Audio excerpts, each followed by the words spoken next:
Desejamos ser água no mar e areia na areia. Esse é o nível de intimidade que buscamos com os elementos. Ele é possível a todo e qualquer aluno, desde que saibamos conduzir o estudo ambiental de maneira adequada. Nos primeiros anos da pesquisa que lançou o embrião do RSS, eu procurava cercar o aluno com a máxima quantidade possível de informação acerca da teoria de funcionamento da dinâmica ambiental. Ao mesmo tempo, munia-o com um ensino exaustivo nos mínimos detalhes de técnicas e habilidades motoras necessárias à incursão nos diversos elementos do ambiente. Mais tarde descobri que não estava agindo da maneira mais adequada, e aos poucos aprendi a fazer da forma como acontece hoje.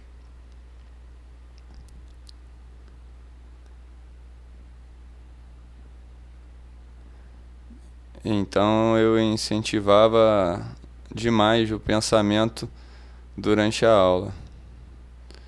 E também priorizava, objetivava muito também a aptidão física e as habilidades de natação. E aí acabava dificultando muito os pré-requisitos para que alguém pudesse ser meu aluno, pessoa normal, que não fosse um atleta, A segunda parte do fenômeno adicional, que agrava a necessidade de tempo no processo de aprendizagem, tem a ver com uma incompatibilidade. Tendemos a achar que já conhecemos o ambiente a partir do momento em que compreendemos a teoria do seu funcionamento. Existe um erro grave nessa presunção, pois nossa parte intelectual trava no instante em que farejamos qualquer tipo de ameaça à nossa integridade física. É a tal dificuldade do controle do instinto, pois envolve a reação programada e descontrolada a princípio da luta pela sobrevivência. Existe um abismo entre saber a teoria de cor e salteado e estar ali, no local que nos causa essa sensação de ameaça. Saber a teoria não é garantia de ajuda nessa hora. Pelo contrário, quanto mais estimulamos os pensamentos, pior. Porque quando a gente pensa, a gente perde a oportunidade de se observar e de aprender o que a gente está sentindo, o que a gente sente quando a gente é exposto a determinado estímulo, tipo de estímulo. E se a gente ficar na dimensão do pensamento, a gente não consegue quebrar uma reação que a gente não percebe que está tendo. Então é a partir da emoção, daquilo que a gente está sentindo, e da gente conseguir identificar isso e procurar entender o porquê daquilo. É o ponto de partida para a gente mudar. O estudo ambiental precisa ser in loco e baseado nas sensações. Não importa, num primeiro momento, saber a teoria, mas sim esvaziar a mente e permitir-se estar presente, observando especialmente as reações que as partes do ambiente provocam em nós, toda vez que delas nos aproximamos ou que nelas adentramos. A observação das reações é um trabalho de autoobservação. Ele é fundamental na medida em que o que realmente trava e ameaça a pessoa não ambientada é a sua mente, antes de tudo. Aos poucos aprendemos que não temos conhecimento de como nos comportamos no ambiente. E essa tomada de consciência precisa ser estimulada de forma bem gradativa. Quanto mais estímulos externos, maior a dificuldade de autoobservação. Deve, assim, ser iniciada com o aluno parado, pois essa condição facilita a lembrança do estado de vigília permanente em que devemos nos manter. Então, num regime de progressão pedagógica, numa lógica em que a gente visa começar do mais simples para o mais complexo, essa questão da gente poder se observar, ela também pede alguns cuidados. Então, quanto mais a gente estiver se movendo, quanto mais as coisas em volta da gente estiverem se movendo, mais difícil vai ser a gente conseguir prestar atenção em qualquer coisa. Menos ainda em nós mesmos, que é uma coisa que já é difícil, que a gente não está acostumado a fazer. Então, basicamente, é aquela posição de você parado, prestando atenção, quase que uma meditação. Presta atenção na respiração. É o ponto de partida para quem está perdido, para quem esqueceu. Porque a gente tende a começar a pensar que a gente tem que se observar. E aí a gente começa a sentir a respiração, ou até uma parte do corpo, mas aí já é mais complicado. Mas aí você está sentindo a respiração. Aí quando você lembra, você fala assim, caraca, era para eu estar sentindo a respiração, mas eu esqueci. Então é muito difícil. Mesmo que você não ache que não esteja tendo pensamentos, aquelas vozes internas, né, que disparam dentro da cabeça, mesmo que você ache que não esteja dando ouvidos às vozes internas, de repente a gente percebe que a gente não está mais prestando atenção. A gente esqueceu de se observar.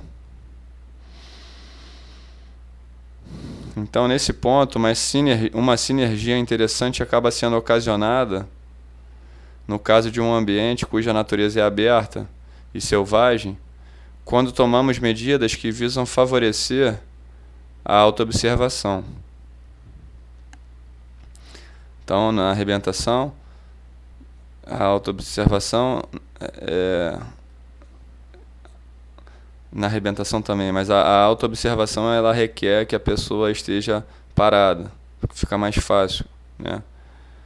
Então, na arrebentação, a gente vai ficar parado para se auto-observar, só que a gente vai ver que isso tem também outro benefício. Como vimos anteriormente, a arrebentação é dinâmica e suas partes estão em constante interação.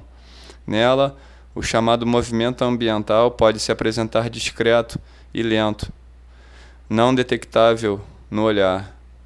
Porém, há circunstâncias em que a pessoa ambientada é capaz de senti-lo e discernir uma série de detalhes seus, não apenas através da visão, mas também pelo tato e audição, principalmente.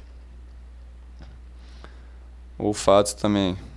Essa constitui a primeira forma de comunicação que estabelecemos com o ambiente, a da sensibilidade ao seu movimento. Essa parte é bem maneira. Então, há circunstâncias, repetindo, em que a pessoa ambientada é capaz de sentir o movimento ambiental e perceber uma série de detalhes seus, não apenas através da visão, mas também pelo tato e audição, principalmente. Olfato também. E essa constitui a primeira forma de comunicação que estabelecemos com o ambiente, a da sensibilidade ao seu movimento. Então, tô com sono. Então a gente se comunica sem abrir a boca. É a conexão.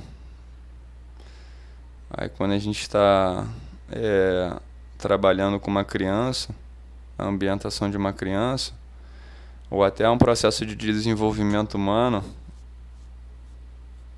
que utiliza a arrebentação como facilitador, intermediador, aliás, facilitador e catalisador, como eu escrevi no artigo a natureza, no equilíbrio da hipersensibilidade, que foi o último artigo, acho que anteontem.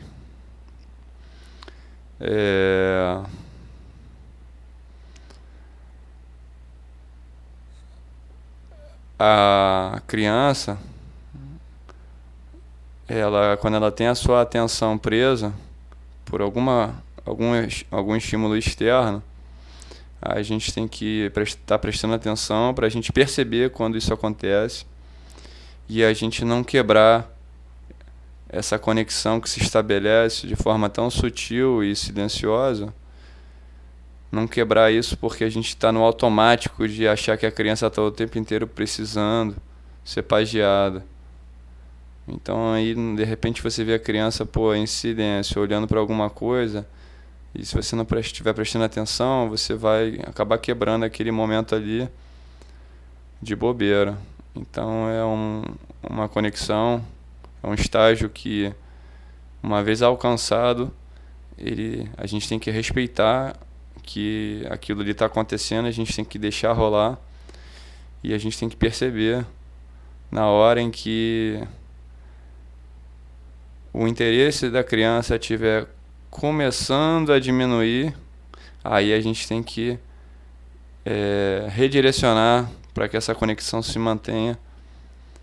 E aí o interesse que estava começando, subiu, estabilizou, estava começando a murchar, aí a gente dá uma nova bombada nele, redirecionando de leve. E aí redirecionou, ele bombou, ele subiu, a gente espera, a gente respeita. Então essa constitui a primeira forma de comunicação que estabelecemos com o ambiente, a da sensibilidade ao seu movimento. A sinergia da autoobservação com a sensibilidade acontece porque o aumento de estímulos externos também prejudica o treinamento da sensibilidade. Como as partes do ambiente já possuem os seus movimentos, que inclusive sobrepõem-se uns aos outros, a situação didaticamente ideal seria isolarmos e analisarmos um movimento de cada vez. Então a gente procura não se mexer para favorecer a autoobservação e para favorecer a sensibilidade. Porque se tudo em volta da gente está se mexendo e a gente também, aí que a gente não sendo já ambientados, aí que a gente não vai conseguir perceber que estão acontecendo esses movimentos. A gente pode até desconfiar, perceber alguma coisa, mas de forma muito grosseira. Então, se a gente parar de fazer força, movimento de forma ativa, a gente pode estar até ali boiando e tal, indo com a corrente. Mas a partir do momento que você não está fazendo força, não está gerando o teu movimento de forma ativa, isso já favorece muito a percepção de que o que está fora está se mexendo. E aí isso começa a abrir a cabeça e a pessoa começa a enxergar o que ela não via. Beleza? Então, a gente vai continuar no próximo vídeo. Camisa do Vando. Condomínio de casa de aluguel de temporada em Itaúna, em Saquarema do Paulo. E fotografia de surf com o Fred. Isso aí, galera. Próximo vídeo a gente continua. Se você gostou, curte aí, compartilha, manda um comentário, faz uma crítica construtiva. É fácil pegar meu telefone também na internet, digita Rio Surf Survive no Google, manda um zap. Valeu? Até a próxima, boa noite. Amanhã é domingão. Saudações a surfistas de alma, galera. Aloha!